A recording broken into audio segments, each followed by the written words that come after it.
दर्शकवृन्द नमस्कार।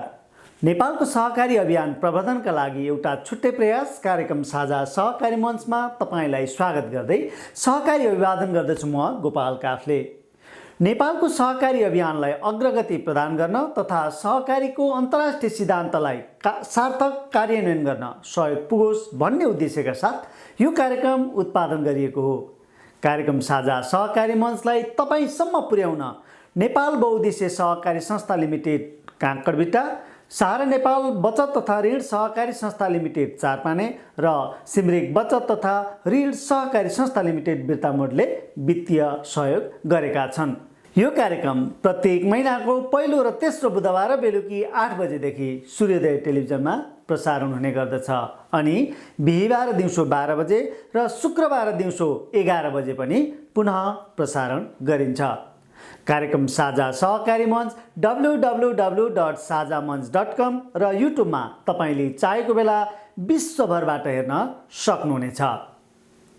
दर्शकवृन्द, आजको विश्व कोभिड-19 को संक्रमणको सन्तास र महामारीबाट अक्रान्त छ।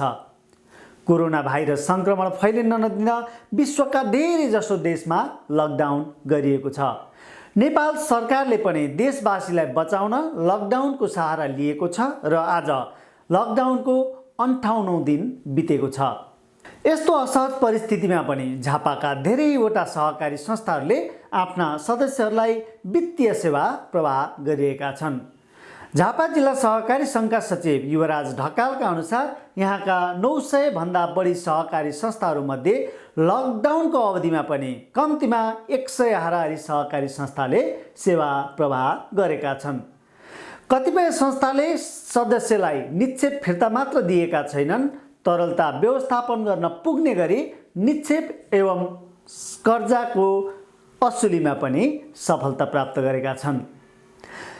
आजको लामो बन्दाबन्दीमा पनि जो जसले आफ्नो सहकारी संस्थालाई वैकल्पिक तरिकाबाट भए पनि सञ्चालन गरेर सेवा प्रवाह गर्न सफल हुन्छन्, अन्ततः तिनै सहकारी मात्र भविष्यसम्म टिकिरहन सक्छन्। धेरै सहकारीहरू तरलताको अभावले सदस्यलाई निक्षेप फिर्ता गर्न पनि सकिरहेका छैनन्। वर्तमानको यो अवस्थालाई निहाल्दा कोरोनाको कहरले अब यस्ता संस्थाको सटरहरू सदाका लागि बन्द हुन पनि सक्छन्। अभियानको नेतृत्वले यसतर्फ शीघ्र पहल नगरे सहकारी व्यवसायमाथि नै चुनौती र प्रहार हुन सक्ने सम्भावना प्रबल देखिन्छ। दर्शक महानुभाव, बन्दाबन्दी र कोरोना संक्रमणको त्रासका बीचमा पनि हामीले पाक्षिक कार्यक्रम साझा सहकारी मञ्चलाई तपाईँ सामु निरन्तर प्रसारण गरिरहेका छौँ। हामीलाई जानकारी आएसम्म र भिडियो फुटेज सङ्कलन गर्न सकेसम्म हामी सहकारी अभियानका अनेकन पक्षहरूबारे कार्यक्रम उत्पादन गरिरहनेछौँ। दर्शकवृन्द, कार्यक्रम साझा सहकारी मञ्चको आजको पहिलो सेगमेन्टमा हेरौँ नियमित स्तम्भ सहकारी समाचार तथा रिपोर्टहरू। नेपाल बहुउद्देश्य सहकारी संस्था लिमिटेड एनएमसी झापाको तेस्रो व्यवसाय एकीकृत नमुना कृषि फर्मले चालु आर्थिक वर्षबाट आम्दानी लिन सुरु गरेको छ। कोरोना संक्रमणको त्रासमा सरकारले गरेको लामो लकडाउनका बीचमा पनि कृषि फर्म सञ्चालन भइरहेको छ र फर्मबाट उत्पादित अर्ग्यानिक कृषि उपज झापावासीले उपभोग गर्न पाउन थालेका छन्। कतिपय उपभोक्ताहरू फर्ममा नै आएर आफैले छानी तरकारी टिपेर लैजाने गरेको बताइएको छ। फर्मको कार्यालयबाट पनि थोक तथा खुद्रा बिक्रीको व्यवस्था मिलाइएको छ। मेचीनगर 14 दुवागढीमा करिब 16 बिघा जमिन खरिद गरेर संस्थाले सञ्चालन गरेको नमुना फर्मबाट यो वर्ष फलफुल, तरकारी, बिरुवा, घाँस आदि बिक्रीबाट तथा मेसिन औजार भाडामा लगाएर 8 लाख रुपैयाँ हाराहारी आम्दानी गरिएको फर्मका प्रशासनिक प्रमुख भूपाल गौतमले जानकारी दिनुभएको छ। कृषि फर्मको चाहिँ व्यावसायिक रूपमा यो सब्जी तथा फलफुल उत्पादन गरेर बिक्री वितरण गर्ने भन्दा पनि हामीले चाहिँ नमुना खेती गर्ने, जसबाट चाहिँ हाम्रो किसानहरूलाई चाहिँ यसबाट तालिमहरू प्रविधि हस्तान्तरण गर्ने हाम्रो उद्देश्य हो। तर यसैका बीचमा पनि हामी अहिले कन्स्ट्रक्सनको फेजमा छौँ। यही कन्स्ट्रक्सनको फेजमा पनि कृषिजन्य उत्पादनहरू पनि गरौँ भनेर सँगसँगै अगाडि बढिरहँदाखेरि अहिलेसम्म 8 लाखसम्मको हाम्रो आम्दानीको कारोबार भएको छ। कृषि फर्मबाट तरकारी तथा फलफुल उत्पादन गरेर बिक्रीपछि नाफा कमाउने संस्थाको कुनै उद्देश्य भने होइन। संस्थाका अध्यक्ष रामचन्द्र उप्रेती भन्नुहुन्छ, आफ्ना सदस्यहरूलाई नयाँ प्रविधि हस्तान्तरण गर्न र तालिम दिनका लागि अहिले नमुना उत्पादन मात्र गरिएको हो। यसबाट संस्थाले भविष्यमा गर्न चाहेको कुरामा सफलता देखिँदैछ। अध्यक्ष उप्रेतीको भनाइ। उसो भए संस्थाले लिइरहेको मार्ग र वर्तमानको अवस्था मिल्दोजुल्दो भइरहेको छ त? फेरि फर्मका प्रशासनिक प्रमुख भूपाल गौतम। हामीले नमुना कृषि फर्म सञ्चालन गर्ने हाम्रो उद्देश्य हो, जसमा पशुपालन, पन्छी पालन, अन्न बाली उत्पादन, सागसब्जी फलफुलहरू उत्पादन गर्ने, बागबानी, त्यस पछाडि हाम्रो वनवाटिका, मत्स्य पालन लगायतका विविध प्रोजेक्टहरू छन् यसभित्र। त्यस्तै कस्टम हायरिङ सेन्टर, यो मेसिनहरू, यो कृषिजन्य यन्त्र उपकरणहरू हामीले किसानहरूलाई सहुलियत दरमा भाडामा लगाउने, सरल भाषामा भन्दाखेरि। र अर्को हाम्रो साइलेज उत्पादन र बेल साइलेज उत्पादन को पनि हामी यो कन्सेप्टमा अगाडि बढिरहेका छौँ। यो चाहिँ हाम्रो मूलतः यो उद्देश्य लिएर हामी कृषि फर्म सञ्चालन गरिरहँदाखेरि अहिले हामी हाम्रो गुरु योजना जुन छ, गुरु योजनाकै बाटोमा मार्गमा छौँ।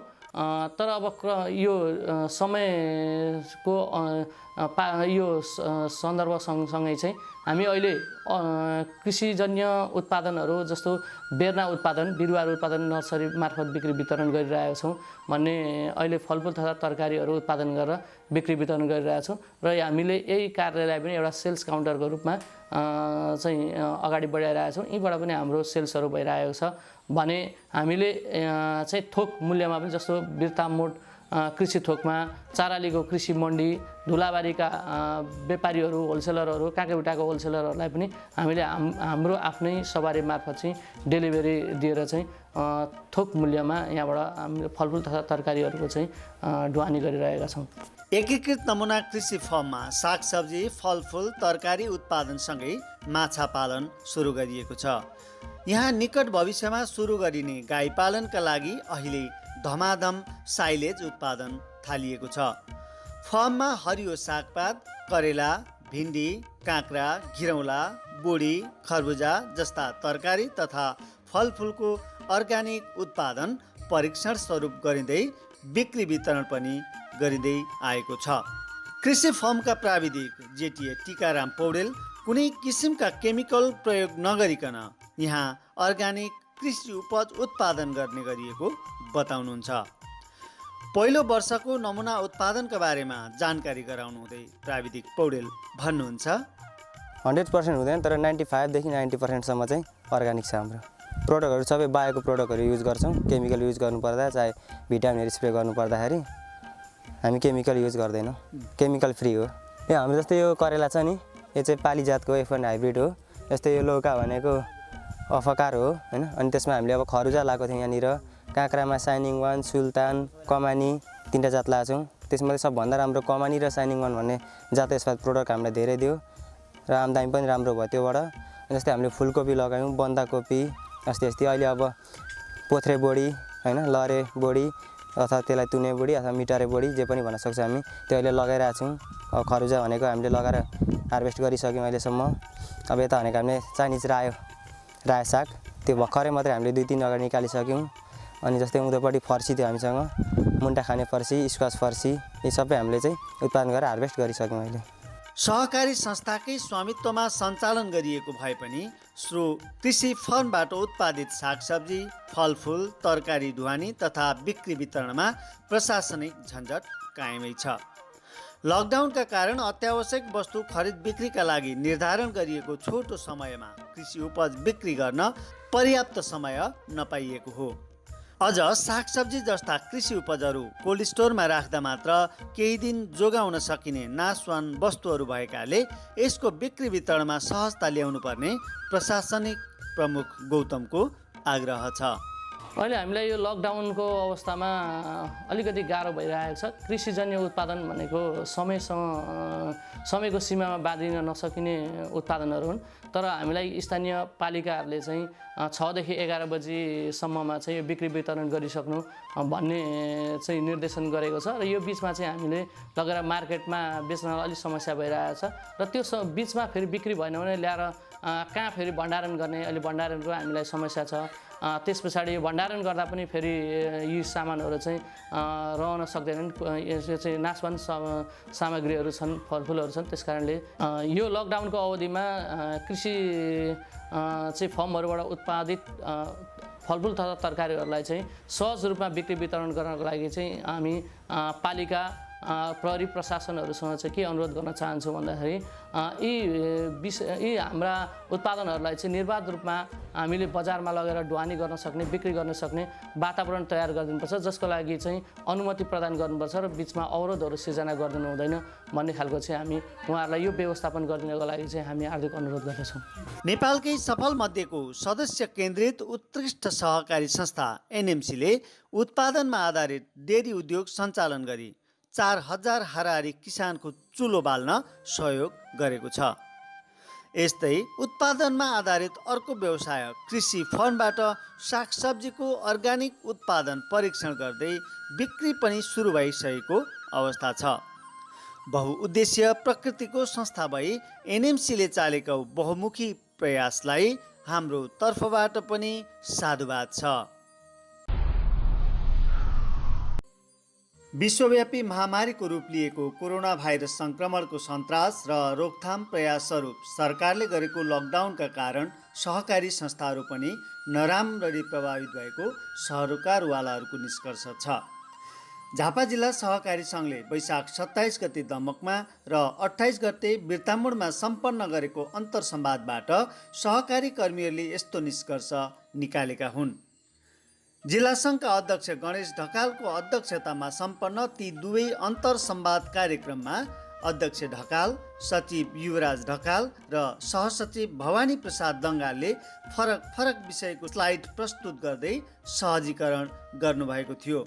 अन्तर्संवादको मूल विषय कोभिड-19ले सहकारी क्षेत्रमा पारेको असर र समाधानका उपायहरू बारेमा सहसचिव दङ्गालले छलफल चलाउनु भएको थियो। कोरोनाको कहरपछि नेपालको वित्तीय अवस्थामा पार्ने प्रभाव अनि सहकारी क्षेत्रमा पर्ने असरहरू, सामाजिक असरहरू एवं समाधानका उपायहरूका बारेमा सहसचिव दङ्गालको प्रस्तुति केन्द्रित थियो। सदस्यहरूद्वारा अत्यधिक बचत फिर्ता हुने सम्भावना, संस्थाको कर्जा लगानी गर्ने क्षमतामा वृद्धि ह्रास हुँदै जानु। हिजो कर्जा लगानी सहज ढङ्गले हुन्थ्यो भने अहिले हुने अवस्था छैन।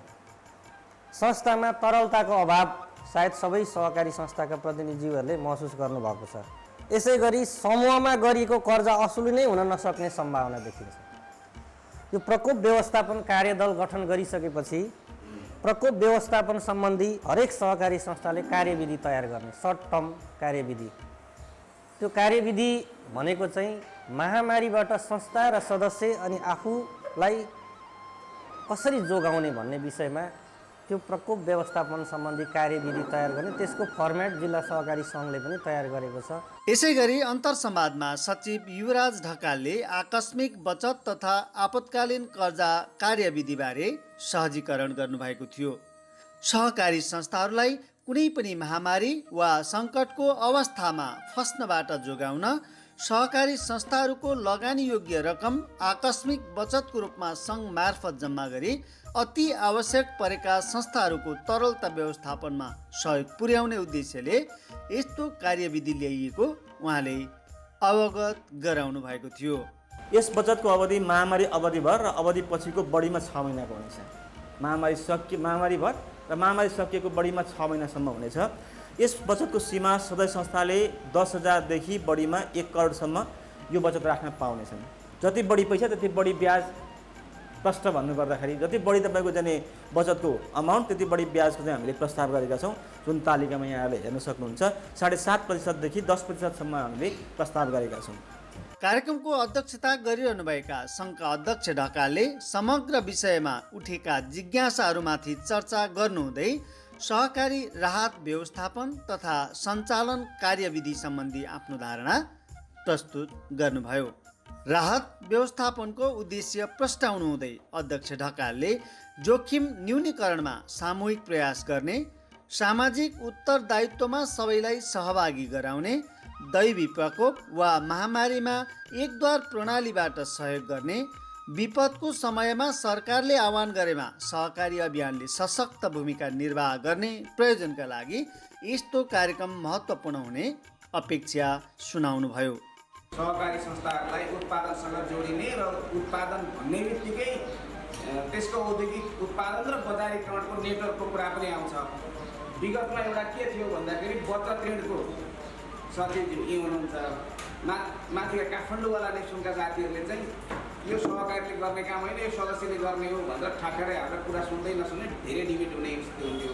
यद्यपि अहिले नेप्सुन पनि यसमा चाहिँ सहकार्य गर्नुपर्ने रहेछ र नेप्सुनभित्रका पनि नेतृत्वमा केही साथीहरू चाहिँ सकारात्मक बन्नु भएको छ। यो समग्र सहकारी अभियान यसतर्फ जानेछ, यो वातावरण बन्दैछ भन्ने कुरा मैले राख्न चाहन्छु। विगतमा सन्दर्भ ब्याज कार्यान्वयन गर्ने सन्दर्भमा एकैपटक यो आज निर्णय गरेर भोलि आयो र कार्यान्वयन गर्न सकिँदैन भनेर सबभन्दा पहिले झापाले विरोध गर्ने हामी नै हौँ। अहिले हामीले के भन्न सुरु गरेका छौँ, यो विषम परिस्थितिले हामीलाई एउटा नयाँ झड्का, नयाँ पाठ सिकाएको छ र अब हामी चाहिँ कम्तीमा यो फरकता स्प्रेड दर चाहिँ कमर्सियल ब्याङ्कको भन्दा कम्तीमा 0.1 भए पनि बिन्दुले भए पनि तल ल्याउनका निमित्त हामीले के पहल कदमी गर्न सक्छौँ र त्यो घटाउँदाखेरि 6% को स्पिडमा काम गरिरहेको 4% तिर झार्दाखेरि कति हाम्रो आम्दानीमा फरक पर्यो, त्यो आम्दानी परिपूर्ति गर्नको लागि सहकारी क्षेत्रले अर्को कुन व्यवसायबाट त्यो इन्कम गर्ने हो त्यतापट्टि हाम्रो अब छलफल केन्द्रित हुनेछ। र सो कार्यक्रममा एक सदस्य एक प्रकृतिको सहकारीको अवधारणालाई मूर्त रूप दिन ढिलाइ गर्न नहुने तथा सहकारी एकीकरणका लागि सबैले उदार मनले सोच्नुपर्ने आवश्यकता औल्याइएको थियो। कार्यक्रमका सहभागीहरूले होडबाजीमा पैसा कमाउने रोग सहकारीमा हावी हुँदा समस्या थपिँदै गएको पनि बताउनु भएको थियो। सहकारी संस्थाहरूले विकास तथा वाणिज्य बैङ्कहरूमा रकम जम्मा गर्ने गरेकोमा अहिलेको सङ्कटमा बैङ्कले पैसा फिर्ता नदिँदा सदस्यले मागेको निक्षेप संस्थाले पनि फिर्ता दिन नसकिएको ठहर गरी आउँदा दिनमा अन्तर सहकारी कारोबार गर्नुपर्नेतर्फ सहभागीहरूको जोड थियो। अन्तर्संवादमा सहभागीहरूले नेतृत्वसँग अब कसरी अगाडि बढ्ने र सङ्घको रणनीति के छ भनेर जिज्ञासा राख्नुभएको थियो। नेतृत्वले अन्तर सहकारी कारोबार, संस्था एकीकरण, तरलता व्यवस्थापनमा जोड लगायत कर्जा लगानीमा सीमितता, सेवा सुविधामा कटौती जस्ता कार्यक्रम तीव्र गतिमा अगाडि बढाउनुको विकल्प नभएको पनि सुनाइएको थियो।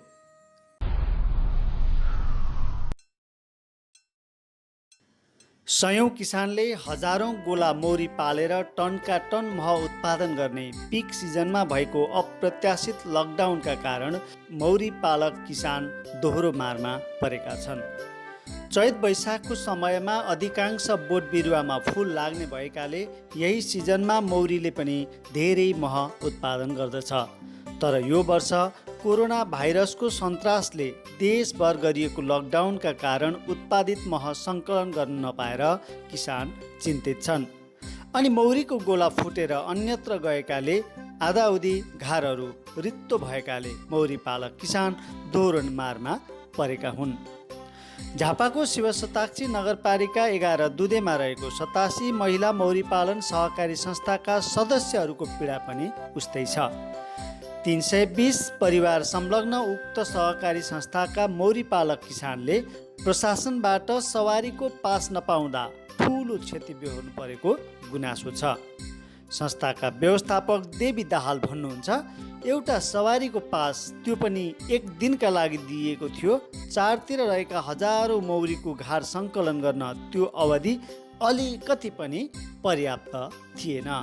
मौरीको यति राम्रो सिजन हो यो। अब अहिले चाहिँ हामीलाई अब यो समसामयिक विश्व महामारीको अवस्थाले गर्दा धेरै टेन्सन बनायो। अब 11 गतेदेखि चैत 11 गतेदेखि लकडाउन सुरु भयो।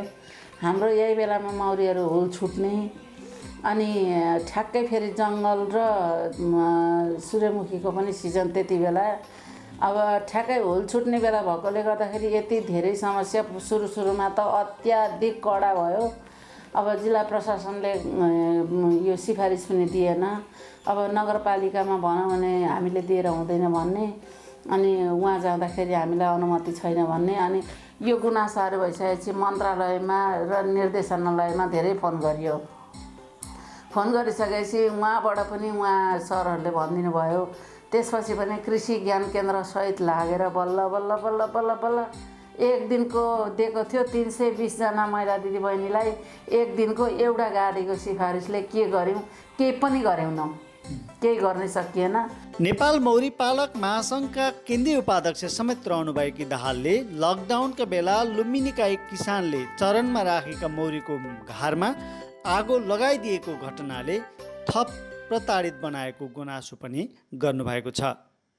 अब भर्खरै अस्तिको दिन हाम्रो चाहिँ एकजना साथीले लुम्बिनीमा मौरी राखेको 30 गार मौरी चाहिँ पराल ल्याएर चाहिँ आगो लगाइदिएछन् क्या त्यहाँ।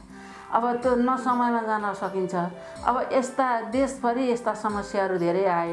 उक्त सहकारी संस्थाको लेखा समितिका संयोजक फुलकुमारी चौधरी पनि चारतिर चरणमा रहेका मौरीको सयौं घार लकडाउनमा हिँडडुल गर्ने प्रतिबन्धका कारण सङ्कलन गर्न नपाउँदा लाखौँको क्षति बेहोर्नु परेको दुखेसो गर्नुहुन्छ। 150 गोला मौरीमा अब बरु यो दुईपल्टको त महै आउँदै आएन। लिचीमा पनि ठगिएँ, लिचीमा पनि म ठगिएँ भनेपछि अब निकै 10 लाखको क्षति भयो दिदीको पनि। त्यसै गरी सबैको त्यस्तो भयो यो पल्ट। सो संस्थाका किसानको मात्र 30,000 केजी मह र 200 गोला मौरीमा क्षति पुगेको जनाइएको छ।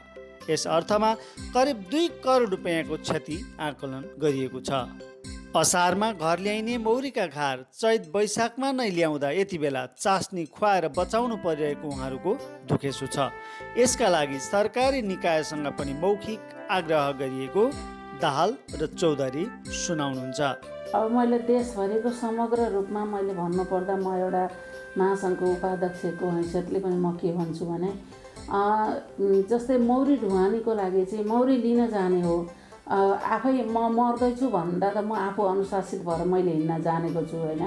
म आफू परेजमा बसेर नीति सङ्गत मैले जाँदाखेरि मौरीहरू घरसम्म ल्याउने अवस्था चाहिँ मिलाइदिनुपर्छ सरकारले। र अर्को कुरा के हो भने जस्तै अब मौरीहरू त हामीले असारदेखि उता साउन भदौमा मात्रै खुवाउनु पर्ने हो। अब अहिले वैशाखैदेखि खुवाउनु पर्ने भइसकेपछि राहत उपलब्ध भइदिएदेखि चाहिँ केही हुन्थ्यो होइन। अब राहत चाहिँ हामीलाई केही मात्रामा उपलब्ध भइदिएदेखि हुन्थ्यो भन्ने हो। राज्यले पनि हामीलाई हेर्नु पर्यो। अब वैशाखमै असारमा मौरी घर आउँथे। असारदेखि हामीले अब 2-3 महिना हामी चास्नी खुवाएर राख्नुपर्छ मौरी घरमा।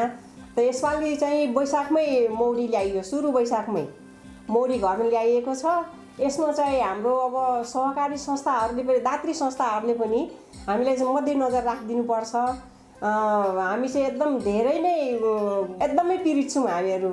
सम्पूर्ण मौरी किसानहरूको यस्तै हो, सबैजनाले त्यस्तै घाटा परिरहेको छ। सबैजनालाई यसरी हामीलाई उपलब्ध राहतहरू उपलब्ध गराइदिए चाहिँ हुन्थ्यो। मौरी पालेर मह उत्पादन गर्ने संवेदनशील कृषि व्यवसायीलाई प्रशासनिक कर्मचारी तथा प्रहरीहरूको पनि सकारात्मक सहयोग भइदिएको भए हामीले चरणमा रहेका मौरी घरसम्म ल्याउन पाउने थियौँ। तर मौरीका घार बोकेका गाडीको चाबी खोसेर हामीलाई थप पीडा दियो, महासङ्घका केन्द्रीय उपाध्यक्ष दाहालको आरोप छ। अब ठ्याक्कै लकडाउन 11 गतेदेखि सुरु भएको मजाले मौरी हेरिएको थियो। 15देखि 18 बिचमा हामी सबैले मह काटिसक्यौँ। त्यसलाई समस्या भएन। लिचीको बेलामा अब जङ्गलमा मौरी लानुपर्ने, लिची काटिसकेर लानुपर्ने, यति धेरै समस्या। अब कसैको गाडीको चाबी नै प्रशासनले खोसिदियो। अब मौरी हो भन्दा पनि नबुझ्ने होइन। अब मौरी जस्तो संवेदनशील चिजलाई पनि बुझिएन। यसमा पनि अलिकति गुनासो रह्यो।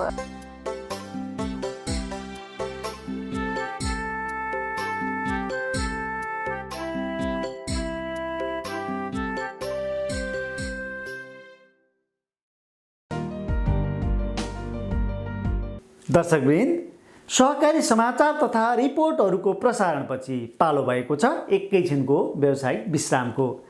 तत्पश्चात कार्यक्रमको बाँकी अंश लिएर तपाईँ सामु पुनः आउने नै छौँ। हामीसँगै रहनुहोला।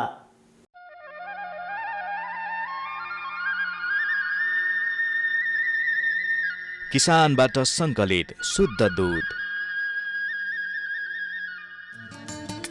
अत्याधुनिक प्रविधिबाट प्रशोधित,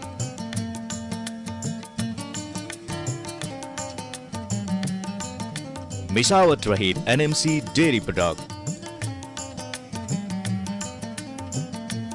आधिकारिक वितरण केन्द्र मार्फत शुद्धताको प्रतीक एनएमसी डेयरी प्रोडक्ट सेवन गरौँ, स्वस्थ रहौँ। छोटो व्यावसायिक विश्रामपछि साझा सहकारी मञ्चमा तपाईँलाई पुनः स्वागत छ। अब आजको अङ्कको अर्को सेगमेन्ट सहकारी संवाद प्रस्तुतिको पालो भएको छ। सहकारी संवादका लागि आज हामीसँग हुनुहुन्छ सिमरिक बचत तथा ऋण सहकारी संस्था लिमिटेड बिर्तामोडका अध्यक्ष कमल बहादुर बस्नेत। झापाको सहकारी एवं सामाजिक अभियानमा सिमरिक साकोसको आफ्नै पहिचान छ। कोरोना भाइरसको सङ्क्रमणको सन्तासका बीचमा पनि सिमरिक साकोसले आफ्ना सदस्यहरूलाई कुशलतापूर्वक सेवा प्रवाह गर्न सफल भएको छ। कोरोनाको कहर, सदस्यहरूलाई प्रवाह गरिएको सेवा, सहकारी अभियान एवं सामाजिक उत्तरदायित्वको सेरोफेरमा रहेर सिमरिक साकोसका अध्यक्ष कमल बहादुर बस्नेतसँग गरिएको सहकारी संवाद अबको प्रस्तुतिमा। स्वागत छ कमलजी यहाँलाई कार्यक्रममा। धन्यवाद। के गर्दै हुनुहुन्छ? लकडाउन लामो समयसम्म भइसकेको छ। आज हामी 58औं दिनमा कुदिरहेका छौँ। के गरेर बिताउँदै हुन्छ यो अवधिसम्म? यो विश्व महामारी कोभिड-19 को प्रभाव ले जुन पहिलो चैत महिनाको 15 दिनको लकडाउन वास्तवमा हाम्रो बाध्यकारी अवस्था भनौँ या चाहिँ नेपाल सरकारको के अरे सहकार्य र सहमति भनौँ, यसमा हामीले 15 दिन चाहिँ पूर्ण रूपमा घरमै बसेर बिताउनु पर्ने एउटा बाध्यात्मक अवस्था सिर्जना भयो र यसमा कुनै पनि सहकारीका शेयर सदस्यहरू लगायत संस्था सञ्चालन गर्न सकिएन, सेवा प्रवाह गर्न सकिएन र त्यस 15 दिन पछाडिको समयमा चाहिँ हामीले अब कति बस्ने, सदस्यहरूलाई कति अप्ठ्यारोमा पार्ने, सदस्यहरूलाई समस्या हुन सक्छ र सदस्यहरूको समस्यालाई सहजीकरण गर्नुपर्छ र आर्थिक अभावमा भौदारी न दिनु हुँदैन भन्ने देखाएको साथ हामीले चाहिँ यो वैशाख 1 गतेबाट चाहिँ मोटामोटी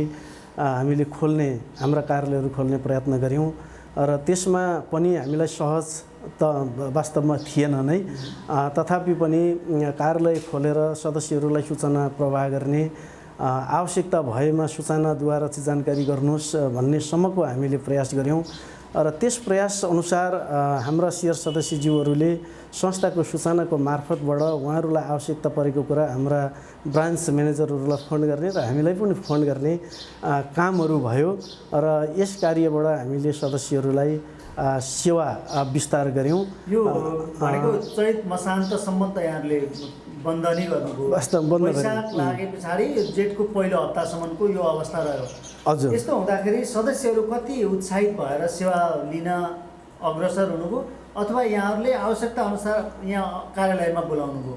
होइन, हामीले चाहिँ जुन अब वैशाखकै कुरा गरौँ, अब अहिले त हामी जेठ महिनामा छौँ, वैशाख पूर्ण रूपमा लकडाउनमा रहेको अवस्था हो र शेयर सदस्यहरूलाई यो वैशाख महिना लागिकन पनि हामीले सदस्यज्यूहरूलाई चाहिँ के अरे उहाँहरूको निक्षेप फिर्ता गर्ने वातावरण सिर्जना सेवा केन्द्र मार्फत नै हामीले गरेका छौँ र हामीले बचत फिर्ता गर्ने मात्रै होइन, हामीले सदस्यहरूलाई चाहिँ विपद कर्जा प्रवाह गरिदिने समेतको पनि व्यवस्था हामीले गरेका छौँ र सदस्यहरूलाई बिहान 10 बजेदेखि 1 बजेसम्मको टाइममा चाहिँ विपद कर्जा मार्फत पनि हामीले चाहिँ सहजीकरण गर्ने, अहिलेको जुन परिस्थिति सिर्जना भएको छ त्यसलाई सहज बनाउनको निमित्त र बचत भुक्तानी दिने कार्य पनि संस्थाले गरिरहेको अवस्था छ। यो बिचमा सिमरिक सहकारीले सामाजिक योगदानका रूपमा विभिन्न पालिकाहरूलाई सहयोग प्रदान गरेको हामीले समाचार प्राप्त गरेका थियौँ। के कसरी सहयोग प्रदान गर्नुभयो? स्थानीय तहलाई मात्रै वा आफ्ना सदस्यहरूलाई पनि सामाजिक योगदान यहाँले गरिदिनु भएको छ? वास्तवमा सही कुरा हो। सिमरिक सहकारीमा आबद्ध 25,000 भन्दा माथि सेयर सदस्यहरू रहेको यस झापा जिल्लामा कोरोना भाइरसको कारणले गर्दाखेरि जो दैनिक ज्याला मजदुरी गरेर आफ्नो जीविका चाहिँ एउटा सञ्चालन गरिरहेका व्यक्तित्वहरूलाई जुन समस्या परेको छ, यो समस्यामा सहज होस् भन्ने हिसाबले संस्थाले त्यो निभेको चुलो बाल्नुपर्छ र त्यो समस्यामा सहजीकरण संस्थाले गर्नुपर्छ भन्ने हेतुको साथ संस्थाले नै हामीले चाहिँ उपलब्ध गराउने खाद्यान्न उपलब्ध गराउने एउटा योजना पनि हामीले बनाएका थियौँ। तर स्थानीय निकायको चाहिँ एकद्वार प्रणाली मार्फत मात्रै यो गर्न सकिन्छ भनिसकेपछि तुरुन्तै सञ्चालक समितिको बैठक बसिकन 8 लाख रुपियाँ हामीले हरेक नगरपालिका झापा जिल्लाका 15वटा पालिकाहरूलाई, बिर्तामोड पालिकालाई 1 लाख रुपियाँ र अन्य पालिकाहरूलाई 50,000 को दरले हामीले उपलब्ध गराएका छौँ।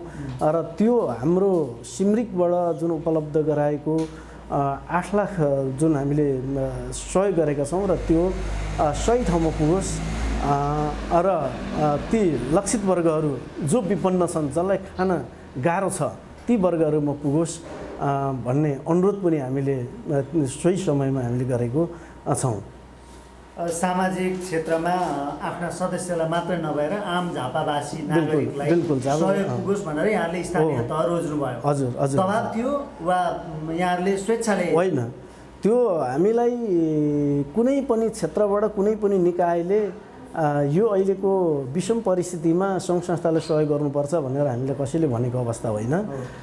एउटा सिङ्गो मुलुक नै आक्रान्त छ, सिङ्गो मुलुक नै डुब्न लागेको छ, सिङ्गो मुलुकले यति ठुलो बोझ बोक्नु परेको छ भनिसकेपछि अब यो मुलुकको दायित्वलाई हामीले पनि केही लिनुपर्छ, वहन गर्नुपर्छ भन्ने कुरा हाम्रो एउटा एजेन्डाको रूपमा निस्क्यो र हामी सञ्चालक समिति साथीहरूको सबैको सकारात्मक सोच यसप्रतिको तुरुन्तै हामी आफैले निर्णय गरेर यो कार्यलाई चाहिँ हामीले अगाडि बढाएका हौँ। कहीँ कतैबाट माग पनि भएन, दबाब पनि भएन, माग पनि नभएको, दबाब पनि नभएको अवस्था हो। कस्तो छ अहिले संस्थाको क्षमता के छ, तरलताको अवस्था के छ? कतिपय सहकारी संस्थाहरू त तरलताको अभावले एकदमै बन्दको ढोका बन्द गरिरहनु पर्ने बाध्यतामा छन् भन्ने सुनिन्छ। यहाँको संस्था यो चाहिँ वास्तवमा कस्तो छ भन्नुहुन्छ भने सिमरिक बचत तथा ऋण सहकारी संस्थाको हकमा हामी यति आतुर छौँ। हाम्रा सम्पूर्ण सेयर सदस्यहरूले यो कोरोना भाइरसको कारणले अथवा यो महामारीको कारणले चाहिँ कुनै पनि आर्थिक रूपबाट उनीहरू पछाडि नपरुन् र आर्थिक रूपबाट चाहिँ यो कुनै पनि किसिमको चाहिँ समस्या सिर्जना नहोस् र हामीले सदस्यहरूलाई चाहिँ बढीभन्दा बढी आर्थिक रूपमा चाहिँ सहभागिता गराउन पाऊँ भन्ने कुरामा नै हामी लागि परेका छौँ। र यसै कार्यक्रम अन्तर्गत मैले अघि नै यहाँहरूलाई मैले जोडिसकेँ। हाम्रो सेवा भनेको कस्तो छ भनेदेखि पहुँच हुने केही सक्ने सदस्यहरू को लागि तपाईँले निक्षेप जम्मा पनि गर्न सक्नुहुन्छ र यदि तपाईँलाई आवश्यकता छ भने लिन पनि सक्नुहुन्छ। लिने दिने दुईटै काम गर्ने भन्ने नै हाम्रो अभियान छ। दिने पनि हाम्रो अभियान हो, लिने पनि हाम्रो अभियान हो, तर दबावमूलक ढङ्गले हामीले लिने होइन। यदि छ अनुकूलता वातावरण छ भने सेयर सदस्यले जम्मा गर्न सक्ने र सेयर सदस्यलाई आवश्यकता छ भनेदेखि लिन सक्ने भने यो हाम्रो एक किसिमको अभियान छ। यो अभियान अनुसार हामी अगाडि बढिरहेका छौँ।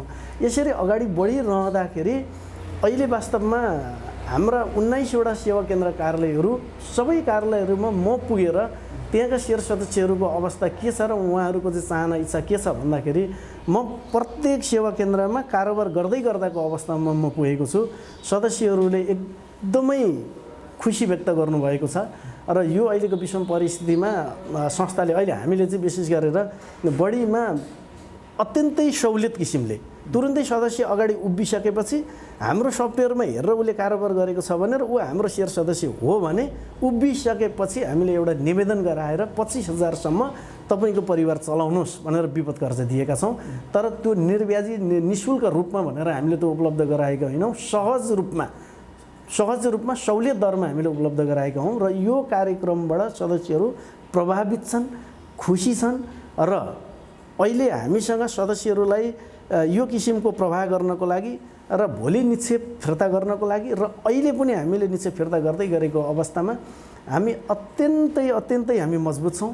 यसमा एकदम यसमा कुनै पनि प्रब्लम छैन। हामी यो चाहन्छौँ कि सदस्यले बढीभन्दा बढी उनीहरूको निक्षेप भएको पैसा लगेर आफ्नो गर्जो टारुन् भन्ने हामी त्यो उद्देश्यमा छौँ र कुनै पनि लिमिट हामीले चाहिँ यति हजार उति हजार यति लानुहोस् भनेर सदस्यहरूलाई बाध्यकारी बनाएको अवस्था पनि वास्तवमा होइन र अलिकति बढी भिडभाड बढ्छ भन्ने किसिमले र चाहिँ अलिकति कन्ट्रोलै गर्नुपर्छ भन्ने कुराले हामीले सुरुको अवधिमा जुन यो हाम्रो यो के अरे यो वैशाख लागिसकेपछि केही दिन चाहिँ हामीले अलिकति लिमिटेसन तोक्ने प्रयास गऱ्यौँ।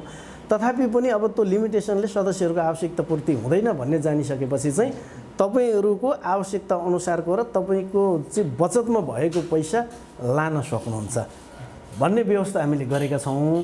र सँगसँगै अर्को म यहाँलाई जोडिहालौँ यो अवसरमा, अहिले जुन अब रेमिटान्स त अब संसारै रोकिएको अवस्था छ, तथापि पनि केही न केही रेमिटान्सहरू भइरहेको छ। यो रेमिटान्समा पनि अहिलेको बजारमा चाहिँ के भइरहेको अवस्था रहेछ भनेदेखि के अरे 10,000 भन्दा बढी नदिने, 20,000 भन्दा बढी नदिने अथवा तपाईँको सोही दिन नदिने।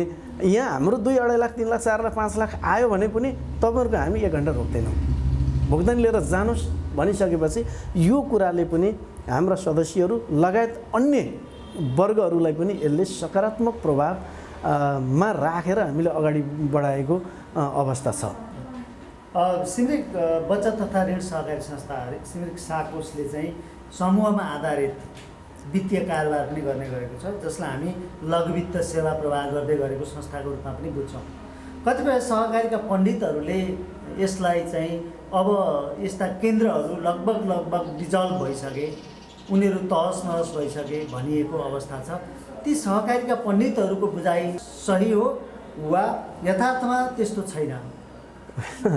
वास्तवमा अब पण्डितका कुरा गर्नुभयो, अब पण्डितहरू को हुनुहुन्छ, अब ती कुराहरू पनि त्यसलाई अलग राखौँ।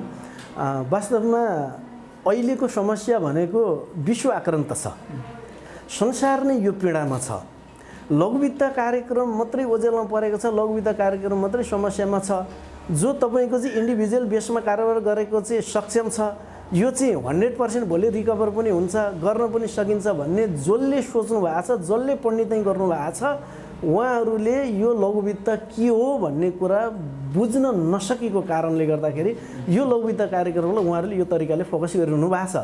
तर वास्तवमा सुरक्षाको हिसाबले हेर्ने हो भने भोलि यो लकडाउन साधारण भइसकेपछि, जुन साधारण अवस्थामा फर्किसकेपछि इन्डिभिजुअल बेसमा काम गरेको या लघुवित्त नगरेको अथवा लघु इन्डिभिजुअल बेसको प्रोग्राम र लघुवित्त प्रोग्राममा कति सहज र कति असहज छ भन्ने कुरा उहाँहरूले त्यतिखेर प्रत्यक्ष जान्नुहुन्छ, बुझ्नुहुन्छ है। अहिले हामीले इन्डिभिजुअल बेसमा काम गरिरहँदाखेरि सेयरको आधारमा, बचतको आधारमा, नियमित बचत कसरी गर्छ त्यसको आधारमा, कति धनी छ, कति गरिब छ, कति सम्पन्न छ भन्ने त्यस आधारमा नापेर मिटर फिट लगाएर लगानी प्रवाह गरेको अवस्था छ, नम्बर 1। दोस्रो कुरो, इन्डिभिजुअल बेसमा तपाईँको कति पर्सेन्टलाई लगानी गर्ने भन्ने तपाईँको कुनै पनि लेखाजोखा छैन। एउटै सदस्यले 50 लाख लगिदिएको छ, एउटै सदस्यले 20 लाख लगिदिएको छ, एउटै सदस्यले 25 लाख लगिदिएको छ, ठुलो एमाउन्ट लगेको छ। तर माइक्रो फाइनेन्स लघुवित्त भन्ने कार्यक्रम के हो भने त्यसको एउटै नाप्ने विधि, एउटै प्रविधि भनेको विपन्न वर्ग गरिब, त्यो गरिबलाई लगानी गरिएको छ। त्यो गरिबको यहाँनिर अथाह पैसा निक्षेप जम्मा भएको पनि छैन, अथाह तरिकाले तपाईँको 2500 लाख रुपियाँ कर्जा प्रवाह भएको पनि छैन होला। उहाँहरूले नै के भन्न सक्नु होला भनेदेखि ती गरिब मान्छे हुन्, ती बसाइ हिँडिसके, ती गइसके, अब ती छैनन् भन्ने पनि अवस्था होला। अथवा उनीहरूले तपाईँको चाहिँ एउटा जीविकोपार्जन गर्दै थिए, रोजगारी गर्दै थिए, ज्याला मजदुरी गर्दै थियो, त्यो बन्द ठप्पै भइसक्यो, अब कहाँबाट कमाउँछन् भन्ने पनि होला, होइन होइन त्यो पाटो होला। तर वास्तवमा के हो भन्दाखेरि अहिले गरिब जहाँ बसेको छ धनी त्यहीँ बसिया छ। गरिब तपाईँको झुपडीभित्र बसिया छ, तपाईँको धनी वर्ग तपाईँको चाहिँ बिल्डिङभित्र बसिया होला। दुवै पक्ष बेरोजगारी छ, रोजगारी त कोही पनि छैन होइन। कुनै पनि संसारमा तपाईँको अहिले सरल तरिकाले रोजगारीको अवस्था छैन भनिसकेपछि हिजो रोजगारी जहाँ थियो, हिजो ज्याला मजदुरी जहाँ थियो, भोलि साधारण अवस्थामा आइसकेपछि त्यो रोजगारी त्यो ज्याला मजदुरी त्यहीँ हुन्छ होइन, त्यहीँ स्थापित हुने हो भनेपछि भाग्ने मान्छे हिजो पनि भागेकै थियो, घर छोडेर जाने मान्छे हिजो पनि गएकै थियो। यो लकडाउन आइसकेपछि मात्रै छोडेर जाने भन्ने कुरा होइन। त्यस कारणले गर्दाखेरि यो यहाँले गम्भीर प्रश्न मलाई गरिदिनु भयो। म चाहिँ लघुवित्त कार्यक्रमको चाहिँ एउटा इन्ट्रेस्ट राख्ने मान्छे व्यक्ति र लघुवित्त कार्यक्रम कसरी सञ्चालन गर्नुपर्छ भनेर केही मैले अध्ययन गरेको पनि कारणले म के दावाका साथ म भन्न सक्छु भने यो लकडाउन खोलिसकेपछिको अवस्थामा लघुवित्त कार्यक्रम सञ्चालन गर्ने एमएफआईहरूलाई जति सहज हुन्छ त्यसको 150 गुणा असहज परिस्थिति चाहिँ यो तपाईँको चाहिँ इन्डिभिजुअल बेसमा कारोबार गरेका संस्थाहरूलाई यो जटिलता आउँछ।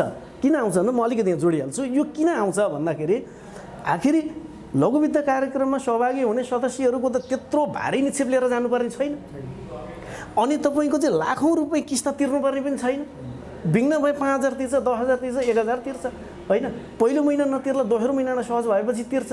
तर यो अफिस खोलेको भोलिपल्टबाट लाखौँ होइन करोडको हिसाबमा चाहिँ भुक्तानी दिनुपर्ने अवस्था चाहिँ कहाँ हुन्छ भन्दा इन्डिभिजुअल बेसमा हुन्छ। त्यो कुरा चाहिँ साथीहरूले राम्रो सोचेर बसे, तयारी भएर बसे फरक पर्दैन भनेपछि त्यो ठुलो समस्या हो। त्यो ठुलो समस्या हो। त्यस कारणले गर्दाखेरि माइक्रो फाइनेन्स अत्यन्तै सुरक्षित छ। भोलि हुने भएबाट है भोलि सङ्कट पर्ने, तपाईँको असुली गर्न ढिलाइ हुने, तपाईँको छिटो हुने, तपाईँको केही डिफल्ट हुने, केही तपाईँको चाहिँ होइन भागिदिने भन्ने कुरा त्यो दुवै पक्षमा रहन सक्छ। तर खोलिसकेपछि सञ्चालन गर्ने कुरामा चाहिँ तपाईँको लघुवित्त सहज छ र इन्डिभिजुअल बेस अत्यन्तै असहज छ। राम्रो प्रसङ्ग उठाउनुभयो अध्यक्षजी। अब यो लघुवित्तको प्रसङ्ग कोट्याइरहँदा इन्डिभिजुअल बेसमा आधारित रहेर जुन हामी सहकारीको कारोबार गर्छौँ, सहकारी सङ्घ संस्थाहरू चलाउँछौँ, अब हाम्रो सहकारी अभियान कसरी अगाडि बढ्नुपर्छ यहाँलाई कस्तो लाग्छ? अब यो बडो मार्मिक प्रश्न गरिदिनु भयो गोपाल सर, यहाँलाई धन्यवाद। अबको अभियान सहकारी क्षेत्रको लागि अत्यन्तै दर्दनाक छ। यस अर्थमा छ तपाईँको झापा जिल्लामा 900 भन्दा बढी सहकारीहरू स्थापना भइरहँदा सञ्चालन भइरहँदाखेरि मोटामोटी 1 अर्ब ब्यालेन्स सिट कटेका संस्थाहरू हातमा सीमित छन्। भनिन्छ तपाईँको बलेको आगो सबैले ताप्छ, निभेको आगो कसैले पनि ताप्दैन। यहाँ अहिले तपाईँको झापा जिल्लामा यी हातमा औँलामा सीमित सहकारी बाहेक अत्यन्तै कमजोर तरलता अवस्थामा चलेका सहकारीहरू धेरै छन्। अब यहाँनिर तपाईँको वित्तीय सञ्चालनका कुराहरूमा कमी कमजोरी हुनसक्छ, लेखा प्रणालीमा कमी कमजोरी हुनसक्छ, व्यवस्थापनमा कमी कमजोरी हुनसक्छ, आर्थिक रूपमा कमी कमजोरी हुनसक्छ। हरेकै कमी कमजोरीका कारणले सहकारी कमी कमजोरी हुन्छ र सबै यिनै कुराहरू मजबुत भएका सहकारीहरू मजबुत हुन सक्छ। अब तपाईँको अहिलेसम्म 2048 सालमा तपाईँको चाहिँ सहकारी ऐन बनेर यता अगाडि बढिसक्दाको अवस्थामा तपाईँको सहकारी अभियन्ताहरू जिल्ला सङ्घदेखि लिएर केन्द्रीय सङ्घ, तपाईँको राष्ट्रिय सहकारी सङ्घ, उहाँहरूले भूमिका खेल्न नपाएको अवस्था अब चाहिँ भूमिका खेल्ने अवस्था छ। वास्तवमा हाम्रा गार्जेनहरू नेपालमा 32,000 भन्दा बढी सहकारीहरू सञ्चालनमा आइरहँदा र इस्टाब्लिस भइरहँदा यी सहकारीका अब गार्जेनहरू, अब उहाँ गार्जेनहरूले प्लान गरिरहनु भयो होला, योजना बनाइरहनु भयो होला। अब यी सहकारीहरूलाई कसरी चलाउने भन्ने भइरह्यो होला होइन। अहिले तपाईँको चाहिँ विभिन्न तपाईँको चाहिँ अभियन्ताहरू, तपाईँका सहयोगी संस्थाहरू होइन, अभियानबाट तपाईँको चाहिँ अनलाइन मार्फतका ट्रेनिङ तालिमहरू तपाईँको सञ्चालन गरिराखेको अवस्था छ। पहुँच हुनेले त अनलाइन हेर्ने हो, बुझ्नेले त तपाईँको अनलाइन हेर्ने हो। अनि तपाईँका ती चाहिँ के अरे 10-20 सहकारी बाहेकका सहकारीहरूले चाहिँ त्यो पहुँच पुऱ्याउने कि नपुऱ्याउने होइन, यी समस्याहरू तपाईँको एकदमै जीवित छन् होइन। यसलाई कसरी एड्रेस गर्ने हो होइन, ती कुराहरू अभियानले सोचेको होला र अभियानले अति नै सिरियस रूपमा अभियान अगाडि बढ्नुपर्छ। भोलि आउने दुर्दशा यो तपाईँको चाहिँ यो कोभिड-19 तपाईँको हटिसकेपछि सहकारीको अर्को समस्या आउँछ। यो समस्यालाई हल गर्नको लागि अभियानहरू तयारी होलान् भन्ने मलाई विश्वास छ। र तपाईँले प्रश्न गर्नुभयो अबको अभियान चाहिँ कसरी अगाडि जान्छ भन्ने कुरा सोच्नुभयो होइन, कसरी जान्छ भन्ने कुरा सोच्नुभयो र सोध्नुभयो यहाँले। एउटा कुरा यो सहकारी भोलि यो तपाईँको चाहिँ यो कोभिड-19 जुन तपाईँको चाहिँ गइसक्छ र सहज वातावरण सिर्जना हुन्छ, धेरै सहकारीहरू भुक्तानी दिन नसकेको कारणले विस्थापित हुनुपर्ने स्थिति आउँछ। त्यो स्थितिले कोही पनि ठुला भनाउँदा सहकारी संस्थाहरू पनि अछुत रहँदैनन्। तरलताको अभाव खड्किन्छ, त्यहाँनिर तपाईँको तरलताको अभाव छँदैछ। अब यसलाई कसरी व्यवस्थापन गर्ने भन्ने विषयमा अघि नै मैले भनिहालेँ, अभियन्ताज्यूहरू अत्यन्तै गम्भीर रूपमा लागि पर्नुभएको होला। सहकारीहरूका चाहिँ तपाईँका चाहिँ आफ्नो क्षेत्रहरू नाप्दै हुनुहुन्छ होला, कसको कति क्षमता छ, कसले के गर्न सक्छ भन्ने कुरो हेर्नु भयो होला होइन।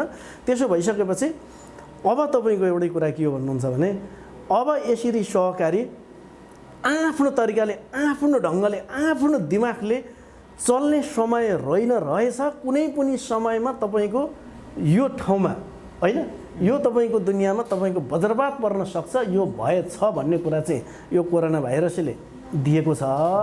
त्यसो भइसकेपछि अब मिल्दाजुल्दा एक अर्कामा सहकारीहरू गाभिनु विकल्प अरू केही नै छँदै छैन। त्यस कारणले म त के भन्न चाहन्छु भन्नुहुन्छ भनेदेखि, अब हामीले तपाईँको चाहिँ एकदमै समस्यामा बसेर सहकारी सञ्चालन गर्नु हुँदैन। अब हामी जो तपाईँको सहकारी सञ्चालन गर्न सक्ने किसिमले चाहिँ एउटा आफ्नो तपाईँको चाहिँ क्षेत्र मजबुत बनाएर बसेका चाहिँ संस्थाहरू हुनुहुन्छ, त्यहाँ कोर्डिनेसन गरौँ र तपाईँको एक ठाउँ बसेर अगाडि बढ्ने प्रयास गरियो भने मात्रै हामीले तपाईँको चाहेको सहकारी अभियानलाई अगाडि बढाउन सकिन्छ। नत्र भने गाह्रो छ भन्ने मलाई लाग्छ। राज्यले लिएको नीति, एकीकरणको नीति यति बेला फिजिबल पनि हुन सक्छ। यतिखेर फिजिबल हुन पनि सक्छ। वास्तवमा राज्यले यो समस्या देखेरै ल्याएको रहेछ। यस्तो परिस्थिति आउँछ है, भोलि गाह्रो हुन्छ भन्ने पनि सोचेरै ल्याएको रहेछ भन्ने अहिले मलाई त होइन, पूर्वानुमान गरेको सही रहेछ भन्ने कुरा पनि मलाई लागिरहेछ। कमलजी, हामी कार्यक्रमको अन्त्यमा छौँ, हाम्रो संवादको समय सकिने लागेको छ। अन्त्यमा आम सहकारी कर्मीहरूलाई केही सन्देश यहाँ संस्थाको अध्यक्षको नाताले, एउटा पुरानो सहकारी अभियन्ताको हिसाबले आम सहकारी कर्मीहरूलाई केही सन्देश हामी छाडेर जान्छौँ। हजुर, धन्यवाद गोपाल सर। अहिले तपाईँको यो जुन विषम परिस्थिति छ, सम्पूर्ण तपाईँको झापा जिल्लामा अवस्थित 900 भन्दा बढी सहकारी संस्था हाँक्ने सञ्चालक समितिज्यूहरू, सहकारी कर्मीज्यूहरूलाई म के भन्न चाहन्छु भन्नुहुन्छ भने, हामीले भोलि आउने परिस्थितिलाई अहिलेदेखि नै सेटल गर्दै लिएर जानुपर्छ। अहिलेको परिवेश कस्तो छ भन्दाखेरि, झापामा लगभग मलाई लाग्छ 900 सहकारीमा 100 भन्दा बढी सहकारीहरू खुलेका छन् भन्ने मलाई लाग्दैन। र लकडाउनको अवधिमा र त्यो नखुल्नु र त्यो सेवा नदिनुको कारण पनि के हुनसक्छ भन्दाखेरि, हामीसँग तरलता कम छ र त्यो तरलता म्यानेजमेन्ट गर्न सकिँदैन, त्यसकारण भोलि अप्ठ्यारो पर्छ भन्ने हिसाबले पनि नखोलेको हुनसक्छ। र अहिले हामीले त्यो तरलता भएको तरलतालाई पनि हामीले त्यसको चाहिँ एउटा सीमा निर्धारण गरेर सदस्यहरूलाई हामीले सेवा प्रदान गर्न सक्छौँ। र यो अहिलेको अवस्थामा हामीले यो समस्याबाट चाहिँ भाग्ने अथवा यो समस्याबाट चाहिँ अलिकति तपाईँको टाढा बसेर भोलि खुलिसकेपछि सहज तरिकाले काम गरौँ भन्ने जुन सोच बोकेर हामी कोही पनि सहकारी कर्मी बसेका छौँ भने, कृपया यसलाई भोलिबाटै हाम्रा सदस्यहरूलाई एकदमै यो अहिलेको यो महामारीबाट चाहिँ आफू सेभ हुँदै, अर्कालाई बचाउँदै र आफू पनि बच्दै, आफू कसरी बच्नुपर्छ भन्ने कुरा त अहिले दुनियाँ तपाईँको खबरबाट, दुनियाँ तपाईँको चाहिँ चेतनामूलक कार्यक्रमबाट अहिले हामीले बुझिसकेका छौँ। त्यस कारणले यी कुराहरूलाई हामीले अवलम्बन गर्दै सदस्यलाई भोलि पर्न जाने कुराहरूलाई चाहिँ अहिले नै बिस्तारै बिस्तारै यसलाई सहज बनाउँदै गयौँ भनेदेखि भोलिका दिनमा हामीलाई सहज हुनसक्छ। र सबैले एकै घन्टा भए पनि हाम्रा सबै सहकारीहरू खोलेर र सदस्यलाई दिनुपर्ने न्यूनतम सेवा दियौँ भने भोलि हामी जटिलताबाट बच्न सक्छौँ भन्न म चाहन्छु। हस् कमलजी, हामीलाई समय दिनुभयो, यहाँलाई धेरै धेरै धन्यवाद। धन्यवाद यहाँहरू साझा सहकारी मञ्च जो यस सिमरी साकोसमा आएर यहाँले अहिलेको यो विषम परिस्थितिमा केही जिज्ञासाहरू राखिदिनु भएको छ र म यो जिज्ञासा मेटाउने अवसर पनि यहाँले दिनुभएको छ। यसको लागि यहाँलाई मुरी धन्यवाद दिन चाहन्छु। दर्शकवृन्द, सहकारी अभियानका नै विविध पक्षहरूबारे चर्चा गर्दा गर्दै कार्यक्रमका लागि निर्धारित समय सकिने लागेको छ। कार्यक्रम साझा सहकारी मञ्च सूर्योदय टेलिभिजनसँगै www.sajamanch.com र युट्युबमा तपाईँले चाहेको बेला विश्वभरबाट हेर्न सक्नुहुनेछ। यो कार्यक्रम तपाईँसम्म पुर्याउन प्रायोजन गर्ने संस्थाहरू नेपाल बहुद्देश्य सहकारी संस्था लिमिटेड NMC झापा, सारा नेपाल साकोस चारपाने र सिमरिक साकोस बिर्तामोडलाई हार्दिक आभार प्रकट गर्दछौँ। विश्वमा नै सन्तास फैलिएको कोभिड-19बाट बच्न सबैभन्दा राम्रो उपाय घरबाट ननिस्कनु नै हो। सरकारले जनताको सुरक्षाको निम्ति जारी गरेको लकडाउनको अवधिभर सकेसम्म घरबाट ननिस्कौँ। घरै बसेर गर्न सकिने कामहरू घरबाटै सम्पादन गर्न पुनः आग्रह गर्दछु। हवस् त, यतिन्जेल हाम्रो कार्यक्रम हेरेर साथ दिनुभएकोमा तपाईँ सम्पूर्णलाई धेरै धेरै धन्यवाद दिँदै कार्यक्रमबाट साझा सहकारी मञ्चको सम्पूर्ण युनिट सेट कार्यक्रम प्रस्तोता म गोपाल काफ्रेलाई पनि बिदा दिनुहोस्। नमस्कार, जय सहकारी।